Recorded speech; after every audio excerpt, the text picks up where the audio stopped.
Well, I got my next project. It's a 2009 Honda Rebel 250, and I just got home with it, and I got a real good deal on it. I'll tell you about that in a little bit. But the lady I bought it from gave me a free set of ramps too. I think those are made in USA. Said they were $200 ramps. That was really nice of her. But once I get this unloaded, I'll get it in there and we'll talk about it a little bit. I made it into the work area with my next project, my Honda Rebel.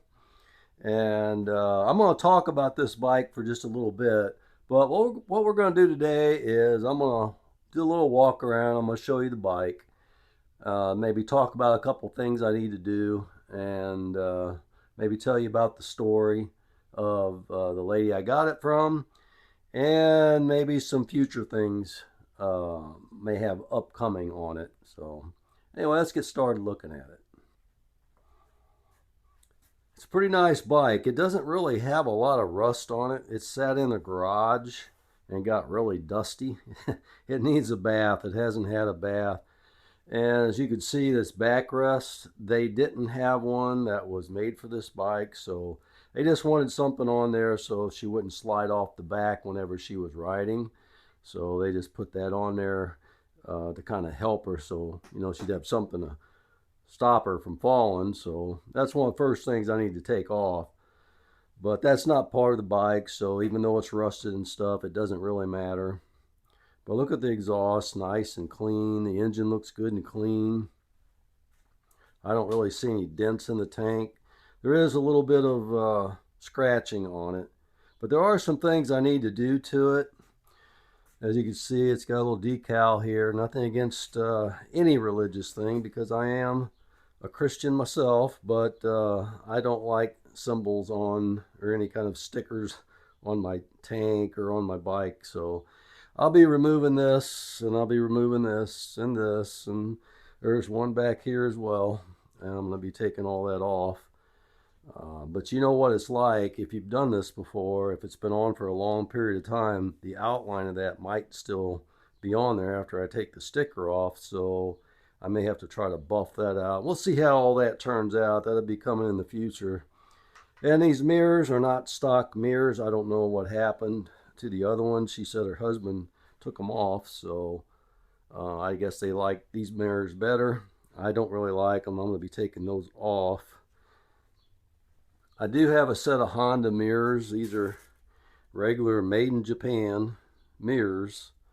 They're not the best shape, but I think they're probably close to the proper ones to fit on there. So I'll probably be putting those on the bike. But there's a lot of good things about the bike. One of the best things is right there. It has 1,852 miles. Can you believe it? 2009. Now, before I try to start it, there's a couple things I want to do, and I want to just check the compression. I know it has spark because I heard it start and run, so I'm not worried about the spark. I just want to see the health of the engine. With the amount of miles that it has, I'm sure it's healthy, but I want to check it anyway. The tires on it, the lady said they were about a year old. Well, I looked at the date code on them, and they're 4 years old. But that's okay. I think the tires are still good. They're not weather cracked. They got a lot of tread left on them, of course. I think they'll be fine. So I'll just clean everything up, and I think we'll be good with that. So let's get started. Let me tell you a little bit of the story about the bike. This bike is a one owner machine. The lady I bought it from, unfortunately, she lost her husband.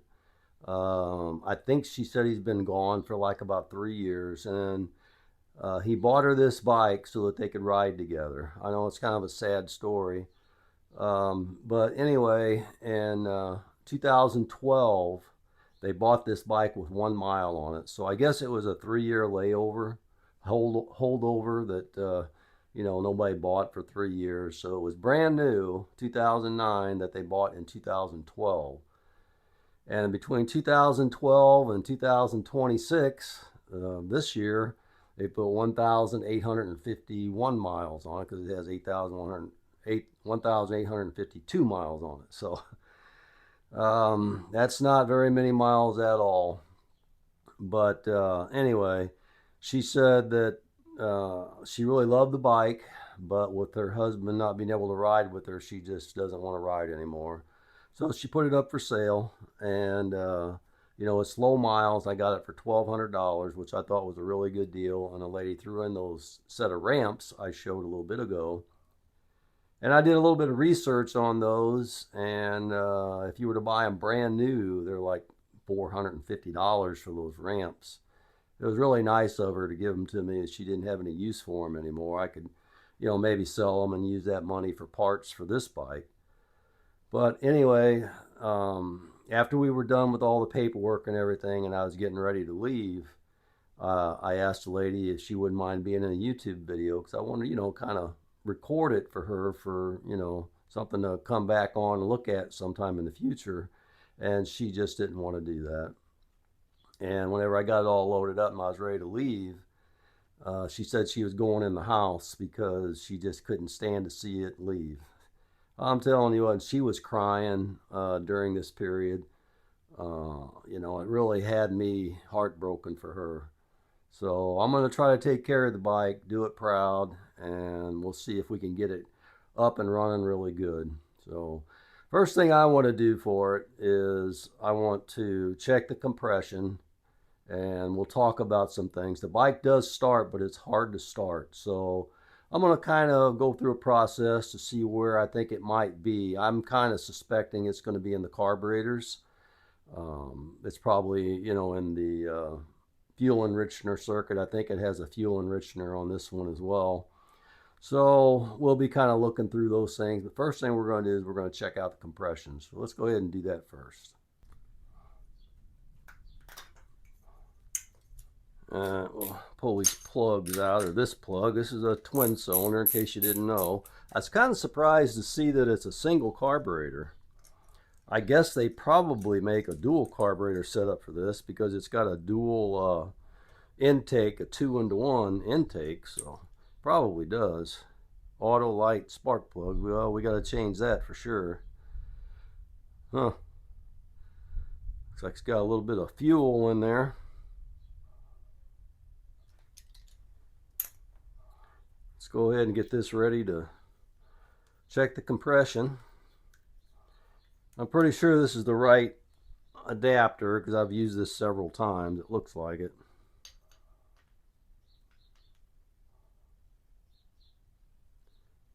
So we'll put that in. We'll get this set up.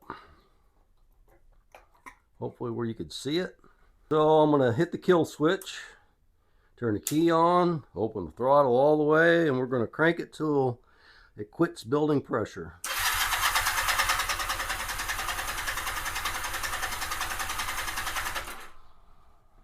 What do we have?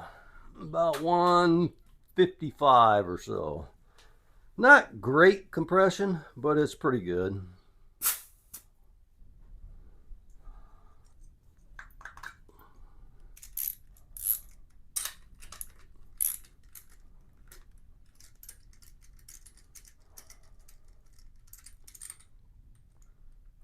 Yeah, that one looks a little wet as well.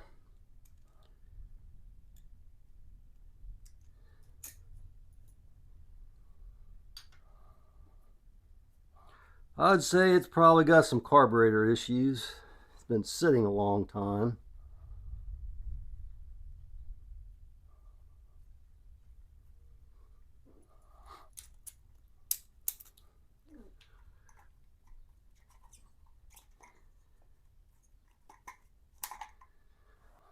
Okay, key on, wide open throttle. Let's try this one.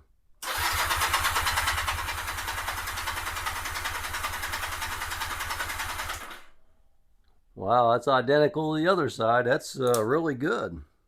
155 and 155. Awesome.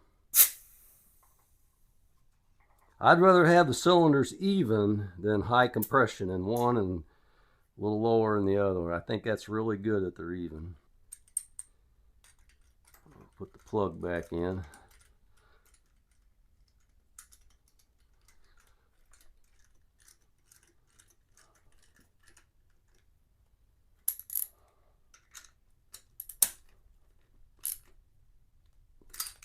Okay. I'm just going to go ahead and remove this sissy bar. Not much, it's only 2 bolts holding it.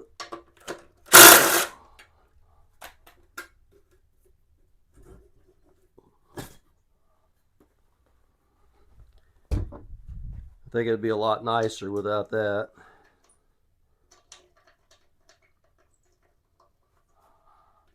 Those bolts are rusty.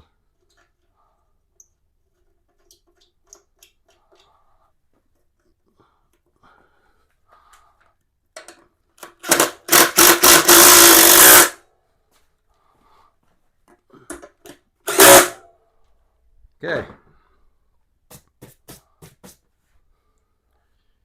I think for now I'm going to go ahead and change these mirrors out. Because when I clean up the bike, I'll be able to clean it all up at the same time with the mirrors on it. So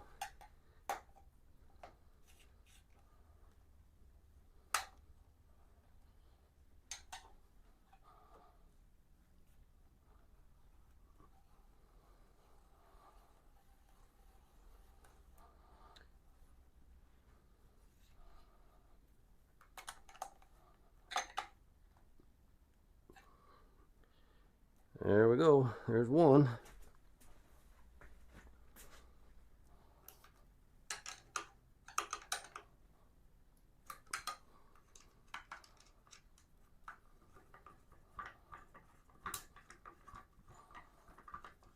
You gotta be so careful working over a tank like this, because boy, if you drop this, boom, and put a dent in it, oh. Usually when I'm doing stuff like this is I'll cover it with some kind of a thick cloth or something. I'm just being extra careful to make sure I don't drop it.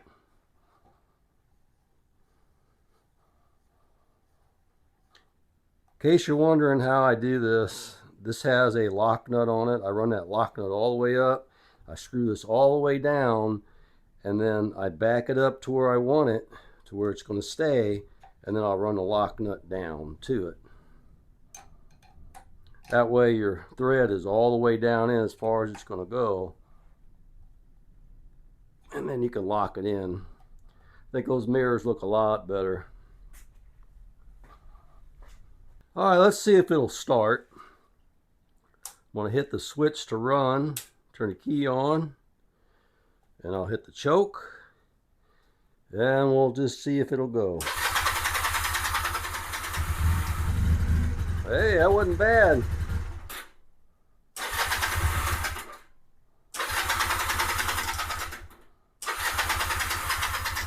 You know, before I try to start this, I haven't even looked in the gas tank. I don't know if it has. Oh, you know what? The gas tank's turned off. Hold on a minute. Yeah, the petcock is turned off, but I never even looked in the side of this tank yet. I don't even know if it's rusted, if it has gas. I don't know anything about it. Oh boy, that looks really good.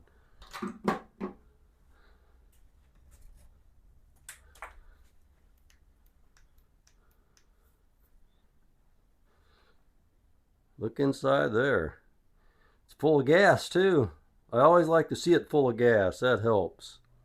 That'll keep it from being rusted for most of it.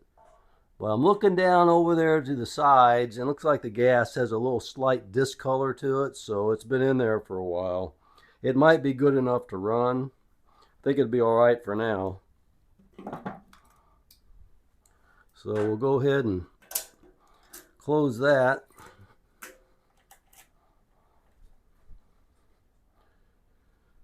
Then we'll come over here and turn this to run, or on. Okay, now I know it's got gas in it. I know the petcock's turned on. Let's turn this on. Turn that to run. Look at that.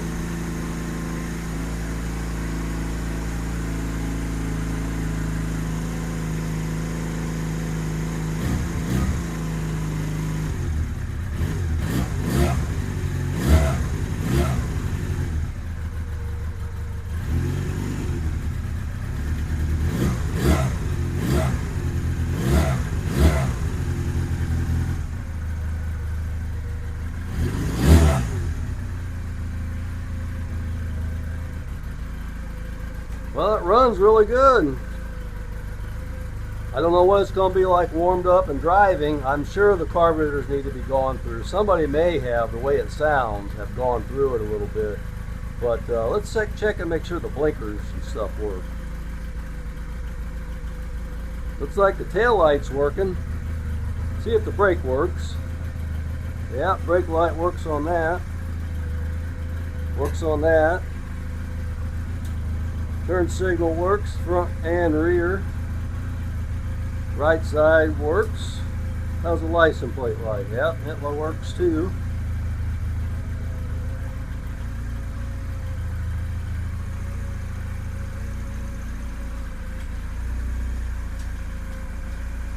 Headlights working.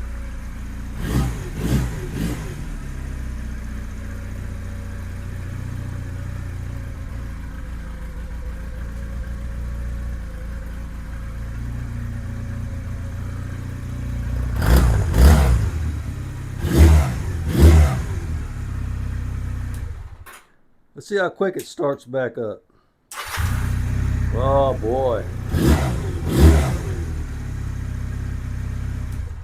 I think this is going to be an unusual one for me. I think I found a diamond in the rough. My goodness, it's low mileage and it starts up and runs. I haven't driven it yet. I didn't even take it for a test drive. I just loaded it up. Started it up first, see if it would start, and then I loaded it up, and then I unloaded it, brought it in here. I haven't even driven it. I don't know how it drives. I don't know if the transmission works. But with the many low miles it has, I'm sure that everything is fine. Man, I know it needs a good cleanup. Needs the stickers, decals, and stuff removed off of it. Needs new spark plugs, probably a new air filter because it's been sitting. Needs new gas. I'm sure I'm going to have to take that carburetor off and rebuild it. If nothing else, take it apart and clean it real good. Looks like it's pretty dirty around it a little bit, so it may have had a little gas leak at one time or another. So I have to take care of that and probably clean all that up. I'm not sure what all I'm going to do. I'll change the oil for sure. I do that on all of them. May do something with the chain, but I doubt it. It doesn't have very many miles on it. Maybe just lube it and ride it and see what happens. You know, this is a very simplistic bike. It's got drum brakes in the back. I think it's got one disc in the front. That's another thing I have to do is I'll have to check this fluid and have to clean it. Boy, it's got a little itty bitty reservoir. Look at that. And it's pointed up. I need to point that back down where this is level. I don't like it up like that. And the turn signal switch, it sticks. So there's really two ways you can address that I've done it in the past.